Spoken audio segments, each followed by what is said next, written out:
This is Nashville Scoring Strings by Audio Ollie, now in Musio.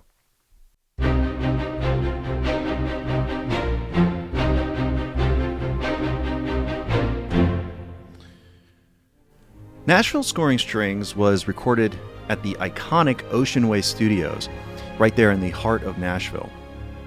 It's an incredible room used by countless recording artists and has become a popular destination for film, TV, and game productions over the years. This is a deeply sampled strings instrument capturing all the major articulations needed with an extreme level of detail and precision. And we are honored to have this instrument collection in Musio. Okay, let's go through these patches. So we'll start with the ensemble sections. Here is the sustains.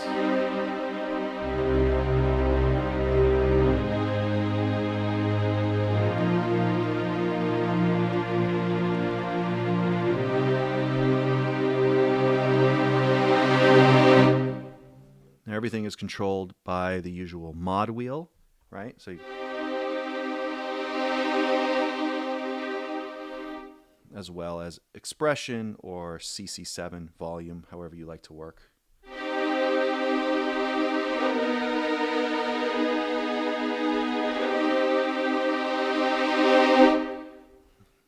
It's just such a great sound. This is the muted strings, so it's a bit of a softer tone.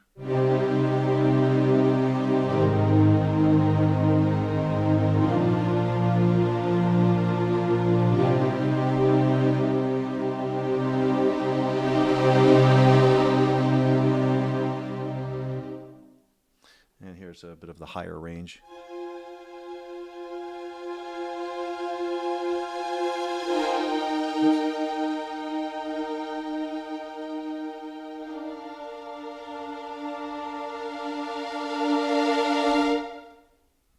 I love the upper dynamic in this library.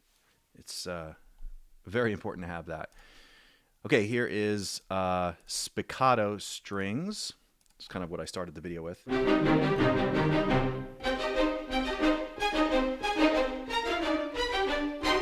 Sorry.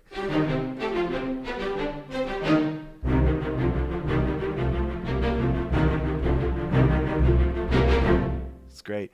And of course, we have all of the mic positions. So here's the close mics. And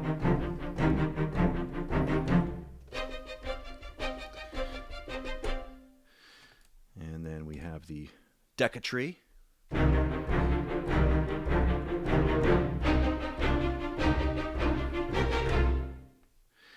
And we've got the wide by itself.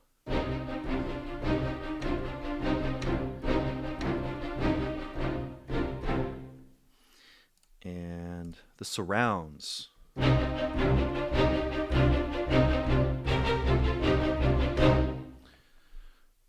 then all combined.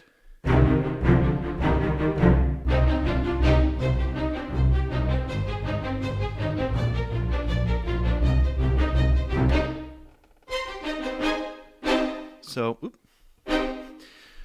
that's the spiccato. Why don't we take a look at... and then we have marcato, which are just like, these are great if you want to layer on top of an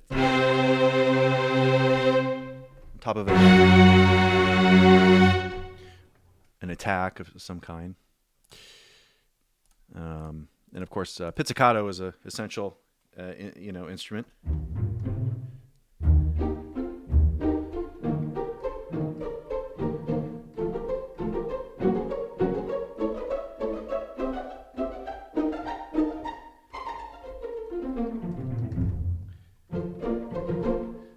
Great.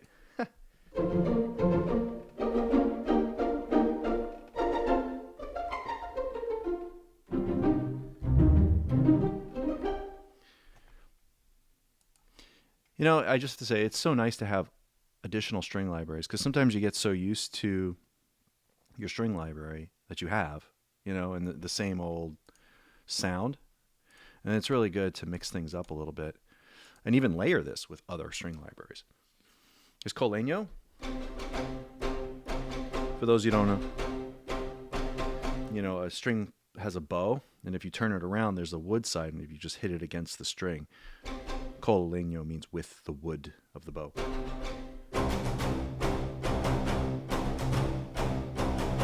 People that know the Mars by Gustav Holst.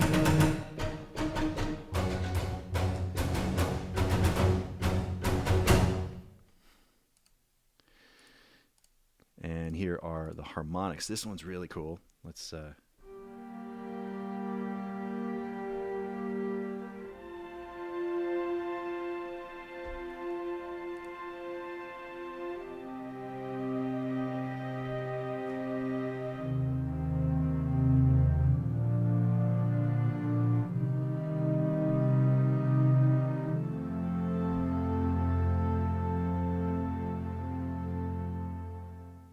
it's just a beautiful tone,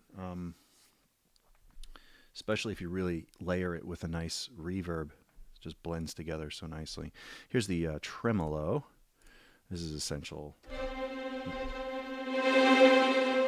And for those that don't know, tremolo means that they just play with the bow. They just kind of go like back and forth with the bow really, really fast.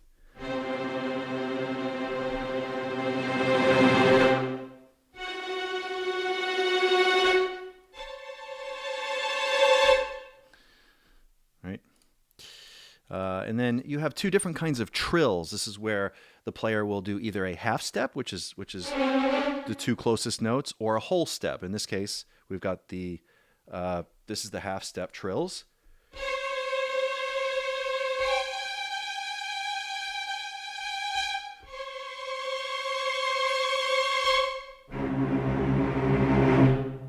And then we also have the whole step trills.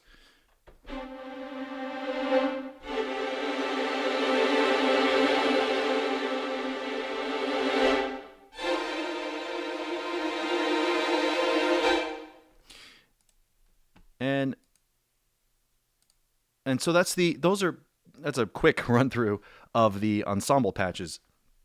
And then we have the individual sections. So usually it's good to kind of start writing with an ensemble patch and then start layering in the individual string sections. So I'm just going to, for the sake of keeping this fairly concise, we're going to go through the legato patches for the different sections. So we got violins, violas, cellos, and basses. Here are the violins legato.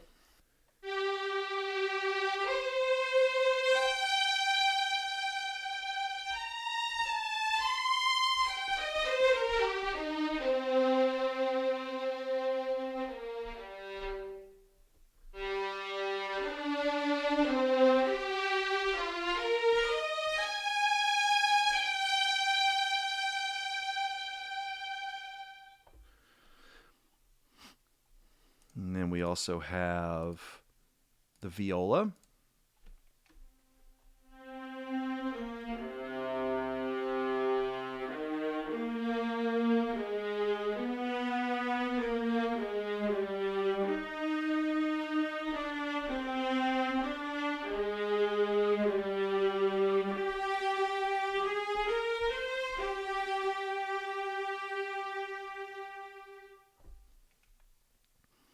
And we also have the cellos. These are really beautiful.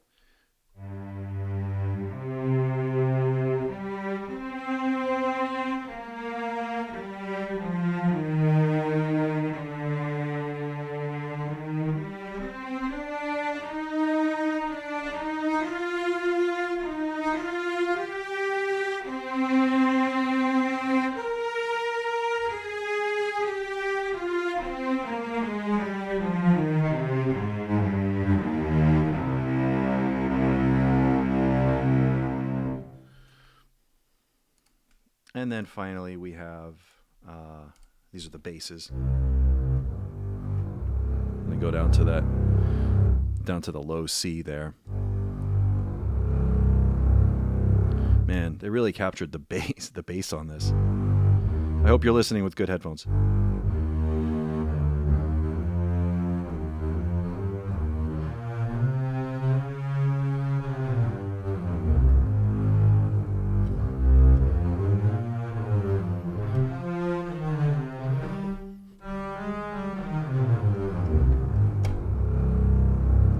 Ah, lovely.